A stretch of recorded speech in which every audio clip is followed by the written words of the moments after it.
सो hi guys, कैसे हैं आप सब। मैं युवराज आप सभी का इस नए वीडियो के अंदर स्वागत करता हूं। तो गाइस यहाँ पर Xiaomi ने Redmi Note 7 और Redmi 8 के लिए Android 10 का जो अपडेट है उसको ऑफिशियली कल रात से रोल्ड आउट करना स्टार्ट कर दिया है। तो आज के वीडियो में हम इसी के बारे में बात करने वाला है, कैसे आप इसको अपडेट कर पाएंगे, कहाँ से आपको इसको डाउनलोड करना है और क्या कुछ आपको इसके अंदर चेंजेस मिलने वाला है। तो सबसे पहले तो गाइस हम बात करते हैं क्या सभी यूज़र को ये अपडेट मिल रहा है। तो कैसे यहाँ पर इंडिया और ग्लोबल के लिए इसको रिलीज नहीं किया गया है, इसको रिलीज किया गया है यूरोप रीजन और रशियन रीजन के लिए। तो अगर आप इंडिया से हैं तो आपको थोड़े दिनों तक वेट करना पड़ेगा, क्योंकि ये अपडेट सिर्फ रशिया और यूरोप रीजन के लिए ही रोल्ड आउट किया गया है।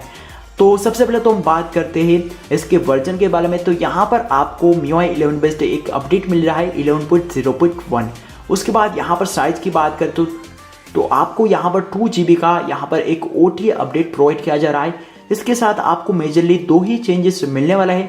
सबसे पहले तो आपका सिस्टम है वो Android 10 में अपडेट हो जाएगा, और दूसरा चेंज आपको ये मिलने वाला है कि इसका जो सिक्योरिटी लेवल है उसको इम्प्रूव करके सिक्योरिटी पैच को अपडेट कर दिया गया है। तो मेजरली आपको दो ही चेंजेस यहाँ पर आपको मिलने वाला है। तो अभी गाइस हम बात करते हैं कैसे आप इसको अपडेट करेंगे।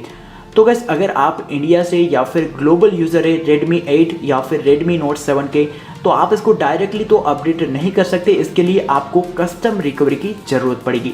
तो कोई सी भी कस्टम रिकवरी है जैसे कि TWRP या फिर ऑरेंज फुक्स रिकवरी है, उससे आप इसका अपडेट फाइल है उसको आसानी से फ्लैश कर पाएंगे।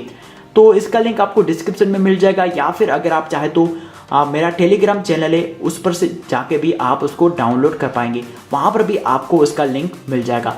सो गाइस आशा करता हूँ कि आपको ये इन्फॉर्मेशन अच्छा लगा होगा। अगर गाइस आपको इंडिया के बारे में कोई भी सवाल करना है, जैसे कि भाई Redmi Note 7 के लिए इंडिया का अपडेट कब आएगा, तो ये आप मुझे कमेंट सेक्शन में बताइएगा, वहाँ पर मैं आपके सारे सवालों के जवाब दे दूँगा।